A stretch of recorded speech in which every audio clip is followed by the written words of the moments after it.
100 ರೂಪಾಯಿ ಕೊಟ್ಟು ಪಾದ ಪೂಜೆ ಮಾಡಿದ್ರು ಅಂತ ಹೇಳಿ ಇವರು ಒಂದು 10,000 ರೂಪಾಯಿ ಶಾಲೆಲ್ಲ ಹಾಕಿದ್ರು.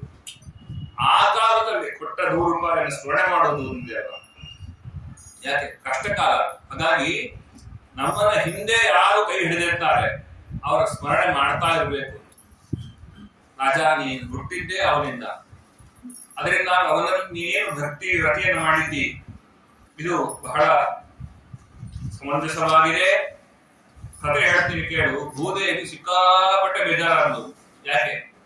ಭೂಮಿಯು ದೃಷ್ಟ ನೃಪ ವ್ಯಾಜ ದೈತ್ಯ ನಿಕೇತಾವಿತೈಃ ಆಕ್ರಾಂತ ಭೂರಿ ಭರೇಣ ಬ್ರಹ್ಮಾಣಂ ಶರಣಂ ಯು. ಅಳ್ತಾ ಅಳ್ತಾ ಅಳ್ತಾ ನಮ್ಮದೇವತ್ತು ಹೊಂದಂತ.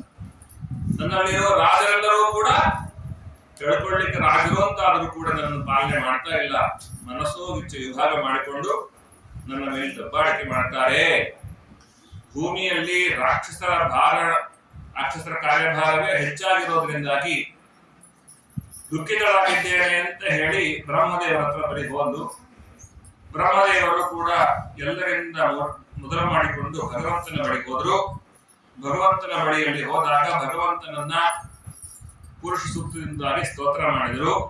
ಕ್ಷೀರಸಾಗರದ ಹೊರವಲಯದಲ್ಲಿ ಭಗವಂತ ಬ್ರಹ್ಮದೇವರಿಗೆ ಮಾತ್ರ ಪ್ರಕಟವಾಗಿ ಶಬ್ದ ಮಾಡಿದ. ಬೇರೆ ದೇವತೆಗಳೆಲ್ಲ ತಪಸ್ ಮಾಡಿ ಧ್ಯಾನ ಮಾಡಿ ಏನ್ ಮಾಡಿದ್ರು ಕೂಡ ಭಗವಂತನ ಶಬ್ದವೂ ಅವರೇ ಕೇಳಿಲ್ಲ. ಏನ್ ಹೇಳಿ ಹೊರಟಿದ್ದಾರೆ? ವಾದರಾಜರಂತಾರೆ, ನಮ್ಮಪ್ಪ ಇಲ್ಲೆಲ್ಲ ತಾರತಮ್ಯ ತೋರಿಸ್ತಾ ಇದ್ದಾನೆ ಅಂತ. ಬ್ರಹ್ಮದೇವರ ಹಂತ, ಅವರ ಹಿರಿಮೆ, ಅವರ ಗರಿಮೆ ಎಷ್ಟಿದೆ ನೋಡ್ರಿ. ಭಗವಂತ ಅವರಿಗೆ ಕಾಣಿಸಿಕೊಳ್ತಾನೆ, ಬೇರೆ ದೇವತೆಗಳಿಗೆ ಕಾಣಿಸ್ಲೂ ಇಲ್ಲ, ಕೇಳಿಸ್ಲೂ ಇಲ್ಲ. ಹಾಗಾಗಿ ಇಂತಹ ಭಗವಂತ ಹೇಳ್ತಾನೆ, ನಾನು ವೃಷ್ಣಿ ವಂಶದಲ್ಲಿ ಅವತಾರ ಮಾಡಿ ಮುಂದೆ ಬಂದು ಕಂಸನಾದಿಗಳನ್ನು ಸಂಹಾರ ಮಾಡ್ತೇನೆ ಅಂತ ಹೇಳಿದಾಗ ದೇವತೆಗಳೆಲ್ಲ ಅವರು ಕೂಡ ಆ ಕಲ್ಪದಲ್ಲಿ ಹುಟ್ಟಬೇಕು ಅಂತ ಬರ್ತಾ ಇದ್ದಾರೆ. ಅನೇಕ ದೇವತೆಗಳು ಹುಟ್ಟಿದ್ದಾರೆ. ದೇವತೆಗಳು ಹುಟ್ಟೋಕ್ಕೂ ಮುಂಚೆನೆ ಕೆಲವು ದೈತ್ಯರು ಹುಟ್ಟಿದ್ದಾರೆ. ಜರಾಸಂಧಾದಿಗಳು ಹುಟ್ಟಿದ್ರು ಈ ಕಡೆ, ವಸುದೇವಾದಿಗಳು ಈ ಕಡೆ ಹುಟ್ಟಿದ್ರು. ಅವರೆಲ್ಲ ಅವತಾರ ಕಾರ್ಯಕ್ಕೆ ಅನುಕೂಲರಾಗಿದ್ದಾರೆ.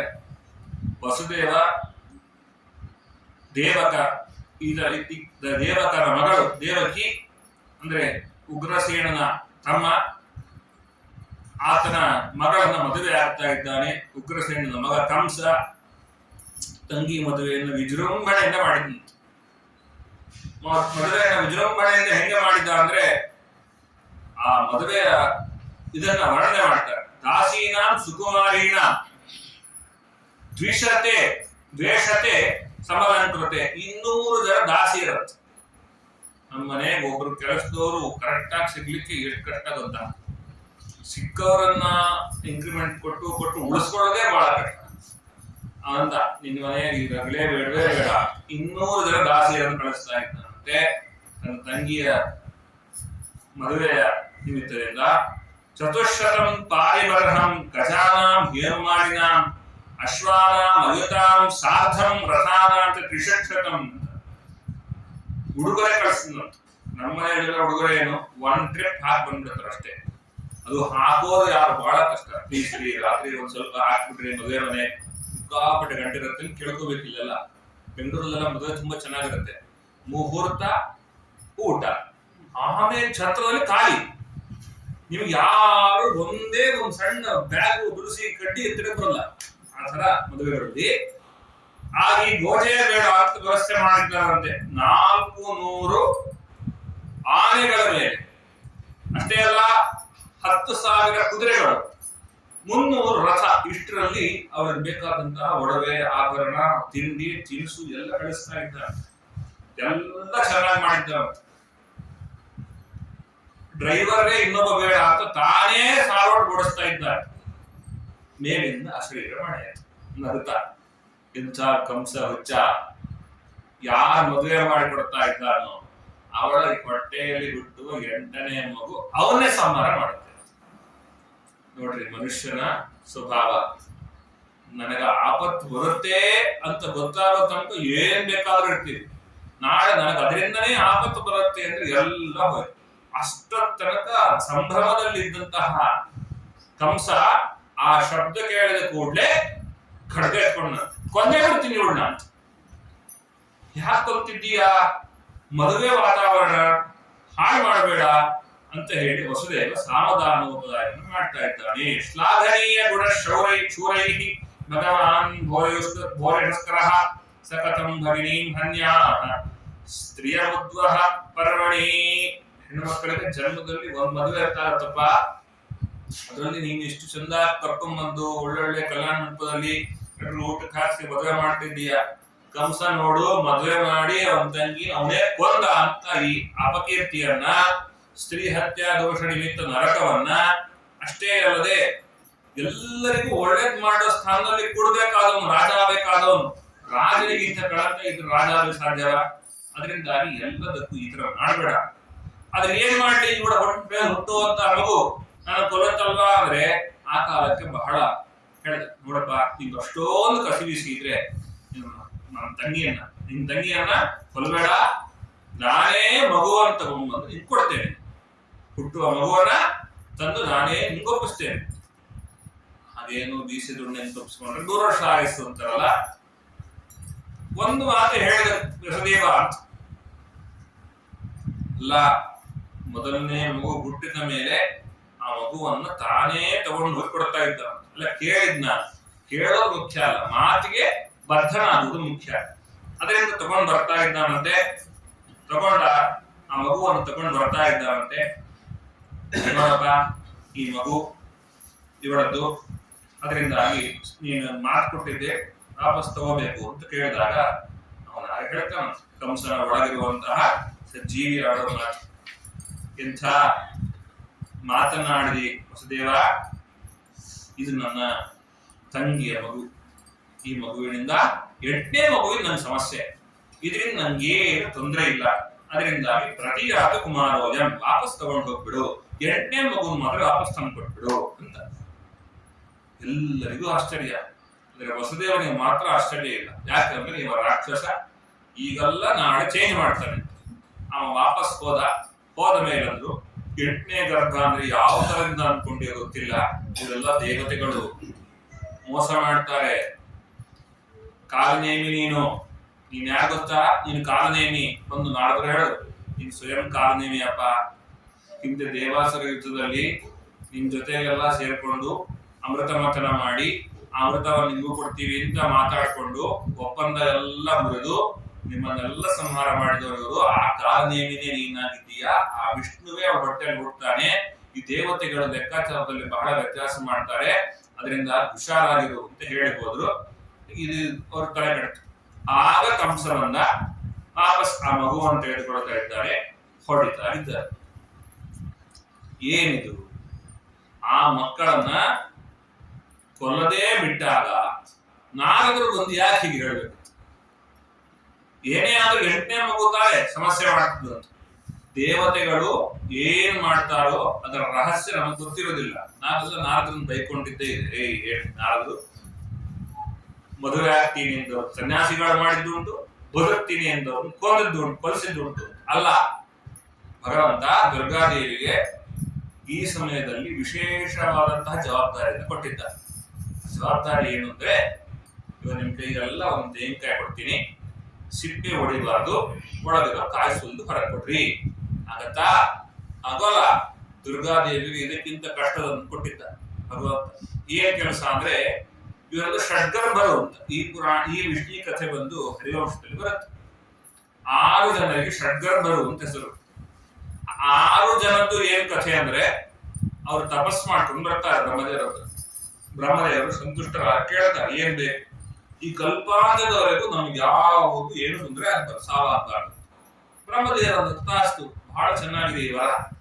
ನಿಮ್ ತಾತ ಹಿರಣ್ಯಕಶಿಪು ಅವ ವಿಚಿತ್ರ ವರ ಕೇಳ್ಕೊಂಡ್ಬಿಟ್ಟಿದ್ದಾರೆ, ಈ ವರ ಸ್ವಲ್ಪ ಸುಲಭವಾಗಿದೆ, ಅದರಿಂದ ಈ ವರ ಕೊಡ್ತೇನೆ ಅಂತ ಕೊಟ್ರು. ಆ ಮಕ್ಕಳು ವರ ಪಡೆದಂತವರು ಖುಷಿಯಲ್ಲಿ ಬರ್ತಾ ಇದ್ರೆ, ಕಾಲನೇಮಿ ತಂದೆ ಆದಂತಹ ಹಿರಣ್ಯಕಶಿಪು ಎದುರು ಬಂದಾಗ ಮೊಮ್ಮಕ್ಕಳ ಯಾಕೆ ನಗ್ತಾ ಇದ್ದೀರಿ, ಸಂತೋಷವಾಗಿದ್ದೀರಲ್ಲ ಏನು? ಅದಕ್ಕೆ ಅವ್ರು ಹೇಳಿದ್ರು, ತಾತ ನಾವು ದೊಡ್ಡ ತಾತ ಹತ್ರ ಹೋಗಿದ್ವಿ, ಅವ್ರ ಹತ್ರ ವರ ಕೇಳ್ಕೊಂಡು ಬಂದ್ವಿ, ಈ ಕಲ್ಪ ಕೊನೆ ತನಕ ನಾವು ಸಾವು ಬರಬಾರದು ಅಂತ ವರ ಕೇಳಿದ್ದೀವಿ. ಸಂತೋಷ ಆಗ್ಬೇಕಿತ್ತಲ್ವ ಹಿರಣ್ಯಕಶಿಪುಗೆ, ಯಾಕಂದ್ರೆ ಅವ್ರ ವಂಶದಲ್ಲಿರುವವರು ಕೂಡ ಇಂಥ ನಮ್ದೇ ಆದಂತಹ ಪರಂಪರೆ ಮುಂದುವರಿಸ್ತಾರಲ್ಲ. ಸಿಟ್ಟು ಬಂತು ಹಿರಣ್ಯಕಶಿಪುಗೆ, ನಾನ್ ನಿಮ್ಗೆ ಶಾಪ ಕೊಡ್ತೀನಿ ಅಂತ. ಏನು? ನಿಮ್ಮ ಅಪ್ಪನ ಕೈಲಿ ನೀವು ಸಾಯು. ಯಾಕೆ? ದೊಡ್ಡವ ನಾನಿರ್ಬೇಕಾದ್ರೆ ನನ್ನ ಹತ್ರ ವರ ಪಡೆಯೋದು ಬಿಟ್ಟು ಬ್ರಹ್ಮದೇವರ ಹತ್ರ ಓಡೋಗಿದ್ದೀರಾ ನೀವು ಅಂತ ಶಾಪ ಕೊಟ್ಟರು. ಭಗವಂತ ಅಂತ ನಾನು ಎಲ್ಲರ ಮಾತನ್ನ ಮಣೆ ಹಾಕ್ತೀನಿ. ಕೆಲವು ಸತಿ ಏನಾಗುತ್ತೆ, ಭಗವಂತನ ಮೇಲೆ ಪಾರ್ಶಾಲಿಟಿ ಅಂತ ಬಂದು ಬಿಡುತ್ತೆ. ಏನು? ಯಾವಾಗ ನೋಡಿದ್ರು ಬ್ರಹ್ಮದೇವರ ವರ ಸರಿ ಮಾಡೋದು. ಯಾಕೆ? ಯಾವ ಬೇರೆಯವರು ಇಲ್ವಾ ಅಂದ್ರೆ, ಇಲ್ಲ, ಹಿರಣ್ಯಕಶಿಪುವಿನ ಮಾತು ಸರಿ ಮಾಡ್ತೀನಿ ನಾನು. ಹೆಂಗೆ? ಹಿರಣ್ಯಕಶಿಪು ಏನ್ ಹೇಳ್ತಾರೆ? ಕಾಲನೇಮಿಯ ಕೈಯಲ್ಲಿ ಸಾಯ್ಬೇಕು. ನಿಮ್ಮ ಅಪ್ಪನಿಂದ ಸಾಯೋದ್ರಿಂದ ಅರ್ಥ ಏನು? ಈ ದೇಹದ ಒಳಗಿರುವ ಯಾವ ಕಾಲನೇಮಿ ಎಂಬ ಜೀವ ಇದ್ದಾನೆ, ಆ ಜೀವಿಯಿಂದಾಗಿ ನೀವು ಇನ್ನೊಂದು ದೇಹದ ನಾಶವನ್ನು ಪಡ್ಕೊಳ್ಬೇಕು ತಾನೆ. ಇಷ್ಟು ಅಷ್ಟೇ ನಾನು ಮಾಡ್ತೀನಿ ಅಂತ ದುರ್ಗಾದೇವಿ ಇವರು ತಪಸ್ಸು ಕೂತಿದ್ದವರು ಗುಹೆಯಲ್ಲಿದ್ದಾರೆ, ಮೂರ್ಛಾವಸ್ಥೆಗೆ ಹೋಗಿದ್ದಾರೆ. ಆ ಮೂರ್ಛಾವಸ್ಥೆಯಲ್ಲಿರುವ ದೇಹದಲ್ಲಿ ಯಾವುದೇ ವ್ಯತ್ಯಾಸವಾಗದೆ ಆ ಜೀವ ಬರಬೇಕು. 9 ತಿಂಗಳು ದೇವಕಿ ಗರ್ಭದಲ್ಲಿ ಇರಬೇಕು, ಮಗು ಹೊರಗೆ ಬರಬೇಕು, ನಾಮಕರಣ ಆಗ್ಬೇಕು, ಅವತ್ತು ಈ ಕೈ ಹೊಡೆದ್ರೆ ತಲೆ ಹೊಡೆದು ಸಾಯ್ಬೇಕು. ಅದಾದ ಮೇಲೆ ಮತ್ತೆ ವಾಪಸ್ ಆ ಜೀವ ಹೋಗಿ ಯಾವ ದೇಹದ ಮೂರ್ಛಾವಸ್ಥೆಯಲ್ಲಿತ್ತೋ ಆ ದೇಹದ ಒಳಗೆ ಸೇರ್ಕೋಬೇಕು. ಆ ದೇಹದಿಂದಾಗಿ ಪಡ್ಕೊಂಡಂತಹ ಕಲ್ಪಾಂತದವರೆಗೂ ಅಲಭ್ಯತ್ವ ಬರದಂತೆ ಬ್ರಹ್ಮದೇವರ ಮಾತು ಸರಿ ಆಯಿತು. ಹಿರಣ್ಯಕಶಿಪು ಹೇಳಿದಂತೆ ಅವರ ಅಪ್ಪನಿಂದಲೇ ಅವರ ಸಾವು, ಅದರಿಂದ 6 ಜನರು ಸಾವಾಗಬೇಕು. ಇಂಥದ್ದೊಂದು ಕೆಲಸ ಇದೆ, ಮಾಡ್ತೀಯ ಅಂತ. ಮಾತೇ ಕೊಟ್ಟೇ ಬಿಟ್ಟ ಜವಾಬ್ದಾರಿ. ಲಕ್ಷ್ಮೀ ದೇವಿ ಎಂದು ಪ್ರದಕ್ಷಿಣ ನಮಸ್ಕಾರ ಹಾಕೊಂಡು ಬಂದಂತೆ ವಾದ್ರಲ್ಲಿ ಹೇಳ್ತಾರೆ. ಪ್ರದಕ್ಷಿಣ ನಮಸ್ಕಾರ ಹಾಕಿ ಆ ಕೆಲಸವನ್ನೆಲ್ಲ ಮಾಡಿ ಮುಗಿಸಿದ ಮೇಲೆ, ಆದ್ದರಿಂದಾಗಿ ಯಾವಾಗ ಈ ಕಂಸನ ದೇಹದ ಒಳಗಿರುವಂತಹ ಭೃಗು ಮುಂತಾದ ಋಷಿಗಳು ಈ ಕನಿಕರ ತೋರಿಸಿ ಆ ಮಗುವನ್ನ ಉಳಿಸುವ ಪ್ರಯತ್ನವನ್ನ ಮಾಡಿದ್ರು, ಆಗ ದೇವರ್ಷಿ ನಾರದರು ಈ ಮಗು ಉಳಿಬಾರದು, ಸಾಯ್ಬೇಕು, ಇದು ಹರಿಚಿತ್ತ. ಯಾಕಂದ್ರೆ ಆ ಮಾತನ್ನ ನಾಶ ಮಾಡಬೇಕಾದಂತಹ ಕೆಲಸವನ್ನ ಮಾಡಬೇಕಾದ ಲಕ್ಷ್ಮೀದೇವಿಯ ಕೆಲಸ. ಹಾಗಾಗಿ ಇದ್ ಮಾಡ್ಬೇಕು. ಹಂಗಾಗಿ ಹೇಳಿದ್ದು, ಆ ದೇಹ 1 ವರ್ಷ ತನಕ ಏನಾಗಬಾರದು, ಆ ದೇಹದಿಂದ ಜೀವ ಬರಬೇಕು, ಬಂದಿರಬೇಕು. ಇಲ್ಲಿದ್ದು ಎಲ್ಲ ಅನುಭವಿಸಿ ಸಾವನ್ನ ಹೊಂದಿದ ಮೇಲೆ ಮತ್ತೆ ವಾಪಸ್ ಅಲ್ಲಿಗೆ ಅಲ್ಲಿಗೆ ಹೋಗ್ಬೇಕು. ಇಂಥ ಕೆಲಸವನ್ನು ದುರ್ಗಾದೇವಿ ಮಾಡ್ತಾಳೆ. ದುರ್ಗಾದೇವಿ ವಿಶೇಷವಾಗಿ ಇನ್ನೊಂದು ಕೆಲಸವನ್ನು ಕೊಡ್ತಾಳೆ. ಯಾರು? ಶೇಷನಾಮಕ. ಶೇಷ ನನ್ನ ಹಾಸಿಗೆ. ಆತ ಮುಂಚೆನೆ ದೇವಕಿಯ ಗರ್ಭವನ್ನು ಪ್ರವೇಶ ಮಾಡ್ತಾನೆ. 3 ತಿಂಗಳು ಗರ್ಭದಲ್ಲಿದ್ದಾಗ ಗರ್ಭಸ್ರಾವ ಆದಂತೆ ಆಗ್ಬೇಕು. ಆ ಗರ್ಭ ರೋಹಿಣಿಯ ಗರ್ಭದಲ್ಲಿ ಇರಬೇಕು.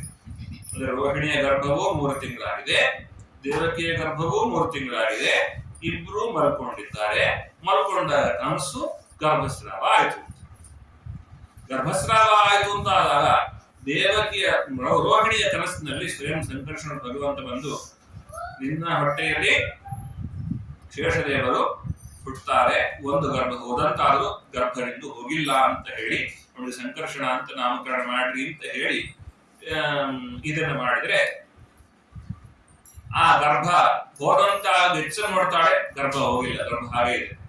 ದುರ್ಗಾದೇವಿ ಆ ಹಳೆಯ ಗರ್ಭವನ್ನು ತೆಗೆದು ಅಲ್ಲಿ ಈ ಸಂಕರ್ಷಣ ರೂಪಿ ಹೆಸರಿನ ಬಲರಾಮ ದೇವರ ಅವತಾರಕ್ಕೆ ಬೇಕಾದಂತ ಶರೀರದಲ್ಲಿ ಆ ಪ್ರವೇಶ ಮಾಡಿಸ್ತಾ ಇದ್ದಾರೆ.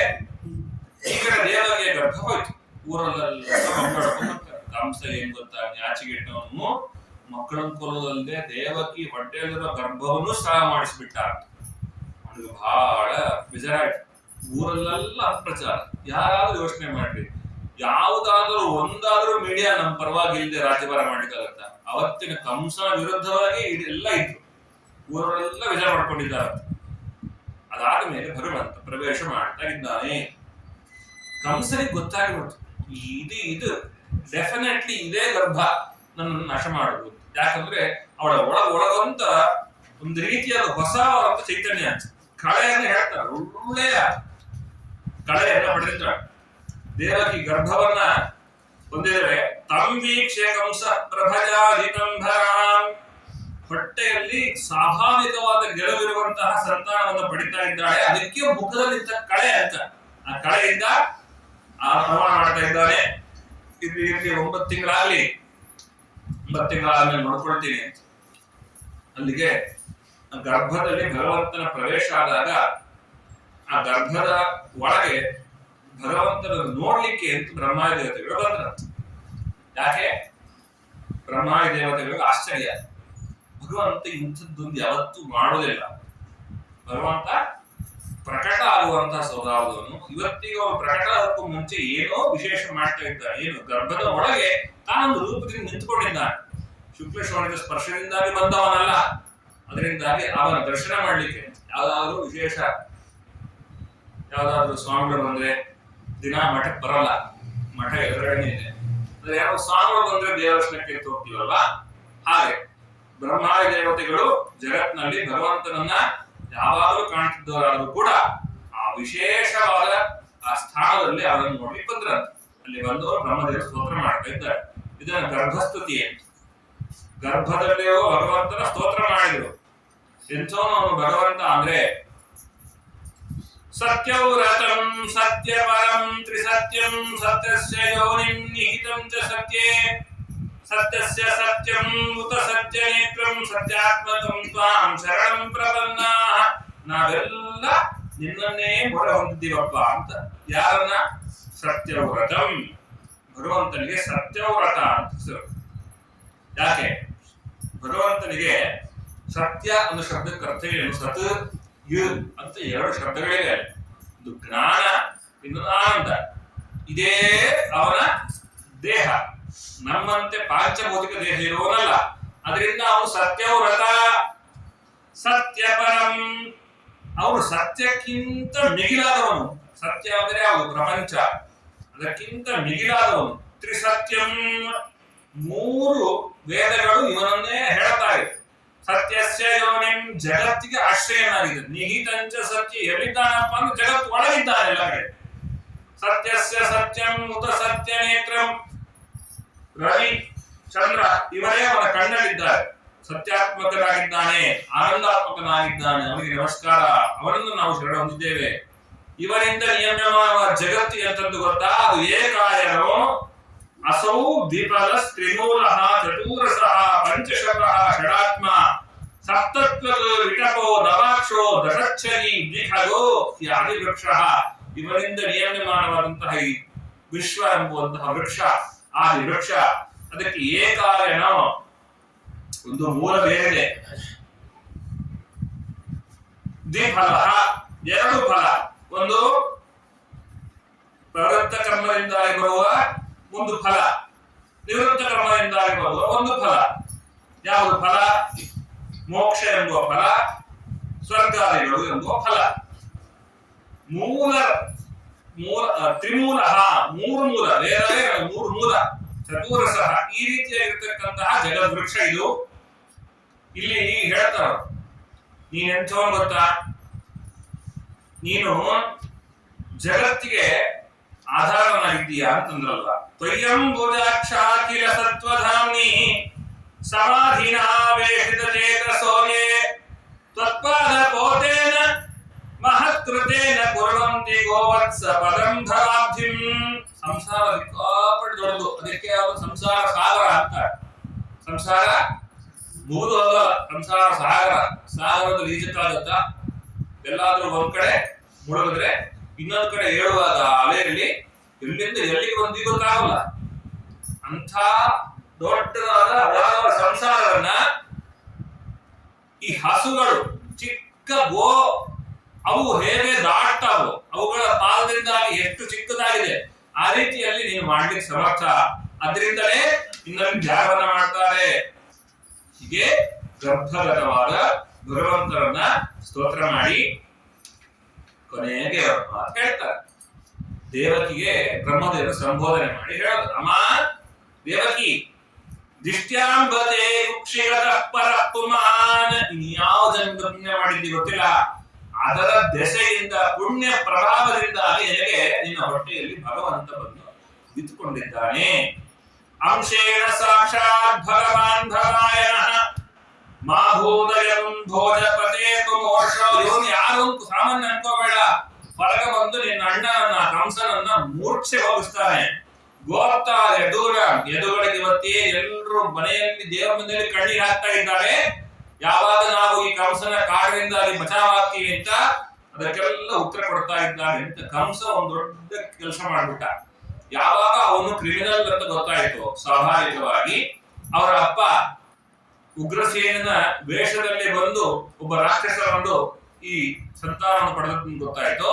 ಹಾಗಾದ್ರೆ ಇವ್ರು ಯಾರು ನಮ್ಮೂರಲ್ಲ ಅಂತ ಒಂದೊಂದೇ ಸಂಬಂಧದಲ್ಲಿರೋರನ್ನೆಲ್ಲ ಕಟ್ ಮಾಡ್ತಾ ಬಂದ. ವಿತ್ತ ಮಂತ್ರಿಗಳು ಒಬ್ಬರಿದ್ರು, ಅವ್ರು ನಡೆಸ್ದ, ಇವ್ರ ಮಂತ್ರಿಗಳು ಇದೆಲ್ಲ ಕ್ಯಾಬಿನೆಟ್ ಚೇಂಜ್ ಮಾಡ್ದ. ಅವ್ರ ಅಪ್ಪನ್ನೇ ತಗೊಂಡ್ ಜೈಲ್ ಹಾಕ್ಬಿಟ್ಟ. ಯಾವ ಭೋಜ ಯದುಗಳು ಕೂಡ ರಾಜರಾಗಬಾರದು. ಇದು ಎಂಥ ಪರಿಸ್ಥಿತಿ ನೋಡ್ರಿ. ಕಂಸನನ್ನ ಕೊಲ್ಲಿಕ್ಕೆ ಕಾರಣ ಇದು ಪೊಲಿಟಿಕಲ್ ರೀಸನ್.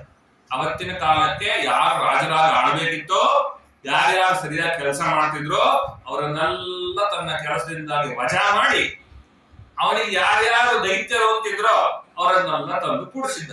ಇದ್ದಕ್ಕಿದ್ದಂಗೆ ಕ್ಯಾಬಿನೆಟ್ ಚೇಂಜ್ ಮಾಡಿ ಎಲ್ಲ ಕೆಟ್ಟವರನ್ನು ತಂದು ಕೂಡಿಸಿ ಆಡಳಿತ ಮಾಡ್ತಾ ಇದ್ದಂತ ಕಂಸ. ಹಾಗಾಗಿ ಜನರೆಲ್ಲ ಅಳ್ತಾ ಇದ್ರು. ಹಾಗಾಗಿ ಯಾದವರು ಎಷ್ಟು ಅಳ್ತಾ ಇದ್ದಾರಲ್ಲ ಅವರೆಲ್ಲರಿಗೂ ಉತ್ತರ ಇವನು ಕೊಡ್ತಾನೆ ಅಂತ ಹೇಳಿದ್ರು ಭಗವಂತ. ಆ ರೀತಿಯಲ್ಲಿ ಆ ದೇವತೆಯ ಗರ್ಭದಿಂದಾಗಿ ಹೊರ ಪ್ರಕಟ ಆದ 9 ತಿಂಗಳ ಮೇಲೆ ಆ ಪ್ರಕಟ ಆದಾಗ ಭಗವಂತ ಹೇಗಿದ್ದ ಅವನು ನೋಡ್ತಾ ಇದ್ರೆ ಎಲ್ಲರಿಗೂ ರೋಮಾಂಚನ ಆಗ್ತಾ ಇದೆ. ಅದ್ಭುತ. ಅವನನ್ನು ಯಾರು ನೋಡ್ಲಿಕ್ಕೆ ಸಾಧ್ಯವೇ ಇಲ್ಲ. ಹೊರಗೆ ಬಂದ ಕೂಡಲೇ ಮಗು ಹೆಂಗಿರುತ್ತೆ, ರಕ್ತದ ಮಡುವಿನಲ್ಲಿರುತ್ತೆ, ಕರಳು ಸುತ್ತಕೊಂಡಿರುತ್ತೆ, ಇನ್ನೊಂದೇನೋ ಆಗಿರುತ್ತೆ, ನಮಗೆ ನೋಡ್ಲಿಕ್ಕೆ ಆಗೋಲ್ಲ. ಆ ತರ ಅಲ್ಲ ಈ ಮಗು. ತಮದ್ಭುತಂ ಬಾಲಕಂ ಅಂಬುಜೇಕ್ಷಣಂ ಚತುರ್ಭುಜಂ ಶಂಖ ಗದಾಯುಧಾಯುಧಂ ಶ್ರೀವತ್ಸಲಕ್ಷ್ಮಂ ಕಲಶೋಭಿತೌಸ್ತುಧಂ ಪೀತಾಂಬರಂ ಸಾಂದ್ರಪಯೋರಸೌಭಗಂ ಮಹಾರಹ ವೈಡೂರ್ಯ ಕಿರೀಟ ಕುಂಡಲ ದ್ವಿಷ ಪರಿಷ್ವರ್ತ ಸಹಸ್ರಕುಂತಲಂ ಉದ್ದಾನ ಕಂಚಂ ಗದ ಕಂಕಣಾದಿ ವಿರೋಚಮಾನಂ ವಸುದೇವಾಯಿಕ್ಷಕ. ಅಪ್ಪ ನೋಡ್ತಾ ಇದ್ದಾನೆ ಮೊದಲು ಮಗುವನ್ನ ಹೇಗಿದ್ದಾನೆ. ತಮದ್ಭುತಂ ಅದ್ಭುತವಾಗಿದ್ದ. ಬಾಲಕಂ ಬಾಲಕ ಅನ್ನೋ ಶಬ್ದಕ್ಕೆ ಸತತ ವ್ಯಾಖ್ಯಾನ ಮಾಡ್ತಾರೆ. ಇಲ್ಲಿ ಹೇಳ್ತಾ ಇರೋದೆಲ್ಲ ಚಮುಕುದ ಆಭರಣ ಇದೆಲ್ಲ ಹಾಕೊಂಡಿರೋ ಚಿಕ್ಕ ಹುಡುಗ ಹೆಣ್ಣಲ್ಲಿ ಸಾಧ್ಯ. ಬಾಲಕ ಅಂದ್ರೆ ಹಂಗಲ್ಲ. ಬ್ರಹ್ಮದೇವ ಪ್ರಾರ್ಥನೆ ಮಾಡಿದ್ರಲ್ವಾ, ಬ್ರಹ್ಮದೇವರು ಬಂದು ಕಾಪಾಡು ಅಂತ ಕೇಳಿದಾಗ ಅವತಾರ ಮಾಡಿದ್ನಲ್ವಾ. ಹಾಗಾಗಿ ಬಾಲಕ ಅಂದ್ರೆ ಯಾರಿಗೆ ಚಿಕ್ಕ ಮಗು ಬ್ರಹ್ಮದೇವರು ಅವರು ಬಾಲಕ. ಬಾಲಹ ಏವಕ ಹೆಸರ ಬ್ರಹ್ಮದೇವರೇ ಕ ಅಂತ ಕರೀತಾರೆ. ಬ್ರಹ್ಮದೇವರು ಯಾರಿಗೆ ಮಗನೋ ಅವನು ಬಾಲಕ. ಅದರಿಂದ ಭಗವಂತ ಜಗದಾಡಿ ದೇವ ವಾಸುದೇವ ಅವನು ಬಂದಿದ್ದಾನೆ. ಹೇಗಿದ್ದಾನೆ? 4 ಕೈಗಳಂತೆ, ಶಂಖ ಚಕ್ರ ಗದಾ ಪದ್ಮ ಇಟ್ಕೊಂಡಿದ್ದಾರಂತೆ, ಶ್ರೀವತ್ಸ ಹಾಕೊಂಡಿದ್ದಾರಂತೆ, ಎಲೆಯಲ್ಲಿ ಕೌಸ್ತುಭ ಮಣಿ ಹಾಕೊಂಡಿದ್ದಾನೆ, ಪೀತಾಂಬರ ಹುಟ್ಟಿದ್ದಾನೆ, ಮಹಾರಹ ವೈಡೂರ್ಯ ಕಿರೀಟ ಕುಂಡಲ ತ್ರಿಷಾ ಪರಿಷ್ವತ್ತು ಸಹಸ್ರ ಕುಂತಲಂ. ಅವನ ಕೂದಲೆಲ್ಲ ಚೆನ್ನಾಗಿ ಹೊಡಿತಾ ಇದೆ, ಕಿರೀಟ ಹಾಕೊಂಡಿದ್ದಾನೆ, ಕುಂಡಲ ಹಾಕೊಂಡಿದ್ದಾನೆ. ಇಂಥ ಮಗುವನ್ನು ವಸುದೇವ ನೋಡಿದ. ಏನ್ ಹೇಳಿ ಹೊರಟಿದೆ ಭಾಗವತ ಅಂತಂದ್ರೆ ವಾದರಾಜರು ಹೇಳ್ತಾರೆ. ರುಕ್ಮಿಣೀಶ್ವರ ಸ್ಪಷ್ಟವಾಗಿ ಭಾಗವತನೇ ಹೇಳ್ತಾ ಇದೆ. ಆತ ಹೊರಗಡೆ ಬಂದಾಗ ಶಂಖ ಚಕ್ರ ಕಿರೀಟ ಕುಂಡಲ ಎಲ್ಲ ಹಾಕೊಂಡಿದ್ದ ಅಂತ. ಯಾವ್ದಾದ್ರು ಮಗು ಹೊಟ್ಟೆಯಿಂದ ಬರಬೇಕಾದ್ರೆ ಇದನ್ನೆಲ್ಲ ಹಾಕೊಂಡು ಹುಟ್ಟಿಕ್ಕಾಗತ್ತ? ಹಾಕೊಂಡು ಹುಟ್ಟಿದ್ರೆ ಅದು ಅಂದ್ರೆ ಆ ರೀತಿಯಲ್ಲಿ ತೋರ್ಗೊಳ್ತಾ ಇದ್ದಾರೆ ಅಂದ್ರೆ ಅವ ಹುಟ್ಟಿದವನಲ್ಲ, ಅವನಿಗೆ ಅಜ ಅಂತ ಕರೀತಾರೆ. ಅದರಿಂದಲೇ ಅವರ ಮಗನಿಗೂ ಅಜ ಅಂತ ಕರೀತಾರೆ. ಅದರಿಂದಲೇ ಅವನನ್ನೇ ಮೊದಲಿಗೆ ಅಜಾಯ ಅಂತ ನಾವು ಧ್ಯಾನ ಮಾಡ್ತೇವೆ. ಯಾರು ಹುಟ್ಟಿಲ್ವೋ ಅವನಿಗೆ ನೀನು ಹುಟ್ಟಿದ್ದಿ ಅಂತ ಯಾಕೆ ಚಿಂತನೆ ಮಾಡ್ತೀರಿ? ಅವರ ಅಪ್ಪ ವಸುದೇವ ಅವನೇ ನೋಡಬೇಕಾದ್ರೆ ಇಂಥವನನ್ನು ನೋಡಿದ ಅಂತ ಹೇಳುತ್ತೆ. 4 ಕೈ ಇದ್ರೆ ಕೃಷ್ಣನ್ಗೆ ಅವತಾರದಲ್ಲೆಲ್ಲ ಹಂಗೆ ಇರ್ಬೇಕಿತ್ತಲ್ವಾ? ತಕ್ಷಣದಲ್ಲಿ ರೂಪವನ್ನು ಮರೆ ಮಾಡಿದ. ಹೇಳದು ನೀನ್ ಚಿಕ್ಕ ಮಗು ಆಗ್ಬಿಡು ಅಂತ ದೇವಕಿ. ಯಾಕೆ? ಈ ರೂಪದಲ್ಲಿ ಏನಾದ್ರು ನೋಡ್ಬಿಟ್ರೆ ತಕ್ಷಣ ಅವ್ನು ಬಂದ್ಬಿಟ್ರೆ, ಯಾಕಂದ್ರೆ ಕಾರಾಗೃಹ ಕತ್ತಲಾಗಿತ್ತು, ಆ ಕತ್ತಲಿನಲ್ಲಿ ಪ್ರಕಾಶ ಎಲ್ಲಿಂದ ಬಂತು ಅಂತ. ಇದಕ್ಕಿದ್ದಂಗೆ ಕರೆಕ್ಟ್ ಹೋದ್ರೆ ಎಲ್ಲೋ ಲೈಟ್ ಬಂದ್ರೆ ಅಲ್ಲ ಮೊಬೈಲ್ ಯೂಸ್ ಮಾಡ್ತಿದ್ದಾರೆ ಅಂತ ಅರ್ಥ. ಆ ರಾತ್ರಿಯಲ್ಲಿ ಎಲ್ಲ ಕಡೆಯಲ್ಲಿ ಕತ್ತಲು ಆವರಿಸಿದಾಗ ಇಲ್ಲೊಂದೇ ಬೆಳಕು ಅಂದ್ರೆ ಎಲ್ಲರಿಗೂ ಆಶ್ಚರ್ಯ ಆಗೋಲ್ವೇ? ಕೃಷ್ಣ ಅಂದ, ಇವಾಗ ಎಚ್ಚರವಾಗಿರೋದು ಇಡೀ ಮಥುರೆಯಲ್ಲಿ 3 ಜನ. ಒಂದು ಉಗ್ರಸೇನ, ಇನ್ನೊಂದು ವಸುದೇವ, ಇನ್ನೊಂದು ದೇವಕಿ. ಅದು ಬಿಟ್ರೆ ಇನ್ನು ಉಳಿದ ಎಲ್ಲಾ ಮಥುರಾ ಪಟ್ಟಣದವರು ಸ್ವಾಪ ಮಲ್ಕೊಂಡ್ಬಿಟ್ಟಿದ್ದಾರೆ. ಅದರಿಂದ ಯಾರು ಗೊತ್ತಿಲ್ಲ ಈ ವಿಷಯ, ಇವ್ರಿಗೆ ಗೊತ್ತಿಲ್ಲ, ಯಾಕಂದ್ರೆ ಒಳಗಿದ್ದಾರೆ ಅಲ್ವಾ. ಮಲ್ಕೊಂಡ್ಬಿಡು, ನೀನ್ ಮಗು ಆಗ್ಬಿಡು. ಮಗು ಆದ್ರೆ ಮುಖ್ಯ ಅಲ್ಲ, ಅವ್ರಿಗೆ ಮತ್ತೆ ಭಯ ಆಯ್ತು. ಈ ಮಾತಲ್ಲಿ ತುಂಬಾ ಚೆನ್ನಾಗಿದೆ, ಅಲ್ಲೆಲ್ಲ ತುಂಬಾ ಚೆನ್ನಾಗಿ ಹೇಳ್ತಾರೆ. ವಿದ್ವಾಸಿ ಭಗವಾನ್ ಸಾಕ್ಷಾತ್ ಪುರುಷ ಪ್ರಕೃತಿ ಪರ, ನೀನ್ ಈ ಪ್ರಕೃತಿಯನ್ನೆಲ್ಲ ಮೀರಿದವನಾಗಿದ್ದೀಯ ನನಗೆ ಗೊತ್ತಾಗ್ತಾ ಇದೆ ಅಂತ ವಸುದೇವ ಹೇಳಿದ್ರು. ಅದಾದ್ಮೇಲೆ ದೇವಕಿಯನ್ನು ಹೇಳ್ತಾಳೆ ತುಂಬಾ ಸ್ತೋತ್ರ ಮಾಡಿ, ಸ್ವಾಮಿ ಎಲ್ಲರೂ ನಗುವಂತಹ ಪ್ರಸಂಗ, ಉಪಸಂಹರ ವಿಶ್ವಾತ್ಮನ್ ಅದೋ ರೂಪಂ ಅಲೌಕಿಕಂ, ಈ ರೂಪ ಅಲೌಕಿಕ ರೂಪ, ಇದನ್ನ ಮರೆಮಾಚು. ಶಂಖ ಚಕ್ರ ಗದಾ ಪದ್ಮ ಶ್ರೀಯಾ ಜುಷ್ಟಂ ಚತುರ್ಭುಜ, ಇಡೀ ಶಂಖ ಚಕ್ರ ಗದಾ ಪದ್ಮಗಳಿಂದ ದಿಕ್ಕೆಲ್ಲ ಶೋಭಿಸ್ತಾ ಇದೆ, ಇಂಥ ರೂಪ ಮರೆಮಾಚಿ ನನ್ನ ಮಗುರಾಗಿ ಬಂದ್ಬಿಡು. ಯಾಕೆ? ಅವ ಒಳಗಿದ್ದಾನಲ್ವಾ, ಅವನಿಗೆ ಏನಾದ್ರು ಗೊತ್ತಾದ್ರೆ ಏನ್ ಮಾಡಿದ್ರೆ ಏನ್ ಕತೆ. ಅವನ ನೋಡ್ತಾ ಇರುವಾಗ ಭಗವಂತ ಅಂತ ಗೊತ್ತಾಗ್ತಾ ಇದೆ, ಆ ಭಗವಂತನಿಗೆ ಯಾರು ಏನ್ ಮಾಡಲಿಕ್ಕಾಗೋಲ್ಲ ಅನ್ನೋದನ್ನ ಮರೆಮಾಚಿಬಿಟ್ಟಿದ್ದಾರೆ ಭಗವಂತ. ದಯವಿಟ್ಟು ಆ ಕಂಸನ ಮುಂದೆ ಮಾತ್ರ ಇರಬೇಡ, ಅವನ ನಾಶ ಮಾಡಿಬಿಡ್ತಾನೆ. 9ನೇ ಸ್ಕಂದದ ಕೊನೆಯಲ್ಲದು ಭಾಗವತ ತಾತ್ಪರ್ಯವಾಗಿ ಇದೆ. ಯಾಕೆ ಭಗವಂತ ಏನ್ ಮಾಡ್ತಿದ್ರೆ ಪದೇ ಪದೇ ಪದೇ ಪದೇ 4 ಜನಕ್ಕಂತೆ, ನಂದಗೋಪ, ಯಶೋದೆ, ಕೃಷ್ಣ, ವಸುದೇವ, ದೇವಕಿ, ಈ 4 ಜನಕ್ಕೂ ನನ್ಮಗ ನನ್ಮಗ ನನ್ಮಗ ನನ್ಮಗ ಅನ್ನೋ ಅಟ್ಯಾಚ್ಮೆಂಟ್ ಹಾಕ್ಬೇಕು ಮಾಯ. ಯಾಕೆ ಅಂದ್ರೆ ಯಾವತ್ತಿಗೂ ಕೂಡ ಇವ ನನ್ನ ಮಗ ಅಲ್ಲ ಅನ್ನೋ ಬುದ್ಧಿ ಬಂದ್ರೆ ವ್ಯವಹಾರ ಮಾಡೋದೇ ಬೇರೆ. ನಮ್ಮೊಟ್ಟಿಗೆ ಸಂಚಾರ ಮಾಡುವ ಅತಿಥಿಗಳು ಮಹನೀಯರು ಅವರನ್ನ ನಾವೇನ್ ಅನ್ಕೊಂಡಿರ್ತೀವಿ, ಅವರು ನಮ್ಮ ತರ ಮನುಷ್ಯರು ತಾನೆ ಅಂತಾನೆ ಅನ್ಕೊಂಡಿರ್ತೀವಿ. ಅವ್ರು ಹೋದ್ಮೇಲೆ ಗೊತ್ತಾಗತ್ತೆ ಅವ್ರ ನೇಮೆ ಏನು ಎಂತಾನು, ಅವ್ರು ಯಾವ ದೇವತೆಗಳಾಗಿದ್ರು ಅಥವಾ ಅವ್ರು ಎಂಥ ಮಹಾತ್ಮರು. ಹಾಗಾಗಿ ಜೊತೆ ಇದ್ದಾಗ ಗೊತ್ತಾಗಲ್ಲ. ಭಗವಂತ ಬೇಕಂತಲೇ ಹಾಗೆ ಮಾಡ್ತಿದ್ನು. ಅದನ್ನ ಪ್ರಸಂಗ ಬಂದ್ ಮಲ್ಕೊಂಡ್ಬಿಡು, ಅವ ಬಂದ್ರೆ ಏನೋ ಮಾಡಿಬಿಡ್ತಾನಪ್ಪ. ಅವಾಗ ಅವ್ರು ಮಾತಾಡ್ತಾರೆ, ವಿಶ್ವಂ ಯದೇತತ್ ಸ್ವತನೋ ನಿಶಾಂತೆ ಯಥಾವಕಾಶಂ ಪುರುಷ ಪರೋಭವಾನ್ ಬಿಭರ್ತಿ ಸ್ವಯಂ ಮಮ ಗರ್ಭಗೋಭೂತ್ ಅಹೋದೃಲೋಕಸ್ಯ ವಿಡಂಬನಂ. ಅದು ಲೋಕದಲ್ಲಿ ಅತ್ಯಂತ ಹಾಸ್ಯಾಸ್ಪದ ವಿಷಯ ಅದಿದೆ ನೋಡು ಕೃಷ್ಣ. ಏನ್ ಜಗತ್ತನ್ನೆಲ್ಲ ನುಂಗಿ ಮಲಕೊಡೋನಿ ಮಾತ್ರ ಹಾಕೊಡ್ತಾರಲ್ಲ ಊಟ ಆದ್ಮೇಲೆ, ಆ ತರ ಇಡೀ ಜಗತ್ತನ್ನ ನುಂಗಿ ಪ್ರಳಯ ಕಾಲದಲ್ಲಿ ಮಲ್ಕೊಡೋ ನೀನು ನನ್ನ ಹೊಟ್ಟೆಯಲ್ಲಿ ಸಣ್ಣ ಮಗುವಾಗಿ ಹೀಗಿದ್ದು ಈಗ ಬರ್ತಿದ್ದೀಯ ಅಂತಂದ್ರೆ ಇದಕ್ಕಿಂತ ದೊಡ್ಡ ಹಾಸ್ಯಾಸ್ಪದ ಇನ್ನೇನಿದೆ?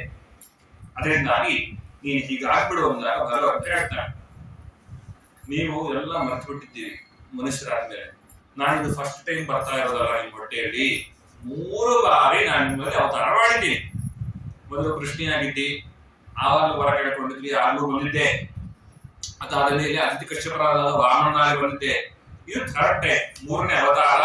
ಅದರಿಂದಾಗಿ ಕಂಸ ನನ್ನನ್ನ ಸಂಹಾರ ಮಾಡ್ತಾರೆ ಅಂತ ನಿಮ್ಗೆ ಭಯ ಇದ್ದಿದ್ದೆ, ಆದ್ರೆ ನಮ್ಮನ್ನು ಕರ್ಕೊಂಡು ಹೊರಟೋಗ್ಬಿಟ್ರಿ. ಭಗವಂತನ ಮಾತು ನೋಡ್ರಿ ಎಷ್ಟು ಚೆನ್ನಾಗಿದೆ. ಇದು ಇಲ್ಲಿದಲ್ಲ, ಬೇರೆ ಕಡೆ ಪ್ರಾಣಿ ಬರುತ್ತೆ. ಯದಿ ಕಂಸ ದ್ವೇಷಿತ್ತು, ಕಂಸನಿಂದಾಗಿ ನಾನು ಸಂಹಾರ ಆಗ್ಬಿಡ್ತೀನಿ ಅನ್ನೋ ಭಯ ನಿಮ್ಗಿದ್ರೆ ನಾನು ಇಲ್ಲಿಂದ ಕರ್ಕೊಂಡು ಹೊರಟೋಗ್ಬಿಡು. ಏನ್ ಮಾಡಿದೆ? ಎಲ್ಲಿ ಹೋಗ್ಲಪ್ಪ, ಇದ್ದಕ್ಕಿದ್ದಲ್ಲಿ ಎಲ್ಲಿ ತಗೊಂಡೋಗ್ಬಿಡ್ಲಿ. ಆಗ ಹೇಳ್ತ ಕಂಸನಿಗೆ, ವಸುದೇವನಿಗೆ, ನೋಡು ನಂದ ಗೋಕುಲದಲ್ಲಿ ನನ್ನ ಆಜ್ಞೆಯನ್ನು ಹೊತ್ತು ದುರ್ಗೆ ಇದೇ ಕಾಲಕ್ಕೆ ಅವತಾರ ಮಾಡಿರ್ತಾಳೆ. ಅಲ್ಲಿ ಹೋಗಿ ನನ್ನನ್ನು ಒಲಗಿಸಿ ಆ ದುರ್ಗೆಯನ್ನು ತಗೊಂಡ. ಎಂಥ ಕೆಲಸ! ಮಕ್ಕಳನ್ನ ಅತಿಬುದ್ಧಿ ಮಾಡ್ಬೋದಾ? ಅದನ್ನೊಂದು ನನ್ನ ಮಗುನ ಯಾರೋ ಸಂಹಾರ ಮಾಡ್ತಾರೆ ಅಂತನ್ನುವಾಗ ನನ್ನ ಮಗುನ ಉಳಿಸ್ಲಿಕ್ಕೋಸ್ಕರ ಇನ್ನೊಂದು ಮಗು ಅಂತ ಬೋಧ ಕೃಷ್ಣರೇ ಹೇಳ್ತಾರೆ, ಅವಳನ್ನು ಸುಮ್ಮನೆ ಅನ್ಕೋಬೇಡ. ನಿದ್ದೆ ತರಿಸೋಳವಳು ದುರ್ಗೆ, ಯಾರು ಏನ್ ಮಾಡ್ಬೇಕು ಅಂತ ಚೆನ್ನಾಗಿ ಗೊತ್ತು ಅವಳಿಗೆ. ಅವಳನ್ನು ಕರ್ಕೊಂಡ. ಆದರೂ ಲೋಕದೃಷ್ಟಿಯಿಂದ ಯಾವುದೇ ಕಳಂಕ ಬರಬಾರದು ಅಂತ ವಾಯುಪುರಾಣ ಹೇಳುತ್ತೆ. ಇಲ್ಲೆಲ್ಲ ನಮ್ಗೆ ಸ್ಪಷ್ಟ ಸಿಗೋಲ್ಲ. ನಂದಗೋಪನ ಪರ್ಮಿಷನ್ ತಗೊಂಡೇನೆ ಎಕ್ಸ್ಚೇಂಜ್ ಮಾಡೋದು, ವಿನಿಮಯ ಮಾಡೋದು ಅಲ್ಲಿ ಪುರಾಣದ ಪ್ರಕಾರ. ಯಾಕೆ? ಮಕ್ಕಳಿಗೆ ಕೃಷ್ಣ ಪರಮಾತ್ಮ ಯಶೋದೆಯ ಹಾಲು ಕುಡಿದ ನಂತರದಲ್ಲಿ ದೇವಕಿಯ ಹಾಲನ್ನು 11 ವರ್ಷ ಆದ್ಮೇಲೆ ಕುಡಿತಾನೆ. ಹೀಗಿದ್ದಾಗ ಆ ಹಾಲು ಕುಡಿಬೇಕಾದ್ರೆ ಯಾರು ಕುಡಿಬೇಕು? ಕೃಷ್ಣಾಯ ನಮಃ. ಹಾಲು ಯಾರು ಕುಡಿಬೇಕು? ಮಕ್ಕಳು ಕುಡಿಬೇಕು. ಬೇರೆಯವರ ಹಾಲನ್ನು ಕುಡಿಯೋ ಹಾಗಿಲ್ಲ. ಇದರದ್ದೇ ಸಮಸ್ಯೆನಾ? ಹಾಗಾಗಿ ಪರಿಕ್ರೀತ ಅಂತ ಈ ಮಕ್ಕಳನ್ನು ಕೊಟ್ಟು ಅದಲು ಮಾಡಿಕೊಂಡು ತನ್ನ ಮಗುವಾಗೇ ಸ್ವೀಕಾರ ಮಾಡಿದ್ರಿಂದಾಗಿ ಯಾವುದೇ ವಿಧವಾದಂತಹ ದೋಷ ಬರಲಿಲ್ಲ. ಹೀಗಾಗಿ ಆ ರೀತಿಯಲ್ಲಿ ವ್ಯತ್ಯಾಸ ಮಾಡಿಕೊಂಡು ಕೃಷ್ಣ ಪರಮಾತ್ಮನ ಅಲ್ಲಿಟ್ಟು ಇಲ್ಲಿ ಕರ್ಕೊಂಡ್ ಬರ್ತಾ ಇದ್ದಾನೆ. ದುರ್ಗೆಯನ್ನು ಕರ್ಕೊಂಡು ಬಂದ ಕೂಡಲೇ ಇಲ್ಲಿ ಇನ್ನೊಂದು ಪುರಾಣದಲ್ಲಿಯೂ ಕೂಡ ಬರುತ್ತೆ. ಉಗ್ರಸೇನ ಆಗ್ತೆ. ಉಗ್ರಸೇನ ಆತ ಮಹಾರಾಜ, ಆತನ ಬಂಧಿಸಿ ಜೈಲಲ್ಲಿ ಇಟ್ಟಿರ್ತಾನೆ. ಅವನು ಸ್ವತಃ ಕಂಸನ ಅಪ್ಪ. ಅವನೇ ಹೇಳ್ತಾನೆ, ರಾಜ ಹೇಳ್ತಾನೆ, ನೋಡಪ್ಪ, ಇಡೀ ಭೋಜಕುಲ ಉದ್ಧಾರ ಆಗ್ಬೇಕು ಅಂದ್ರೆ ಈ ಮಗು ಇಲ್ಲಿಂದ ಪಾರಾಗಬೇಕು. ಹಾಗಾಗಿ ಆ ಮಗು ಹೇಳಿದಂತೆ ಮಾಡು, ಕೃಷ್ಣ ಪರಮಾತ್ಮ ಹೇಳಿದಂತೆ ಮಾಡು ಅಂತ ಹೇಳಿದಾಗ ರಾಜಾಜ್ಞೆಯಂತೆ ತೆಗೆದುಕೊಂಡು ಹೋಗಿ ಆ ಮಗುವನ್ನ ಅಲ್ಲಿಟ್ಟು ಅಲ್ಲಿ ತಗೊಂಡ್ಬರ್ತಾರೆ. ಈ ಸಮಯದಲ್ಲಿ ತುಂಬಾ ಚೆನ್ನಾಗಿ ವರ್ಣನೆ ಇದೆ. ಹೊರಗಡೆ ಎಲ್ಲ ಮೋಡಗಳಲ್ಲಿ ಹೆಣ್ಣನ್ನು ಕಾಲಿಡಿದು ಎತ್ತಿ ಹೊಡಿಬೇಕು ಅಂತ ಮೇಲೋಯ್ತು. ಆ ಮಗು ಹೇಳ್ತು, ಏ ದುಷ್ಟ, ನನ್ನನ್ನ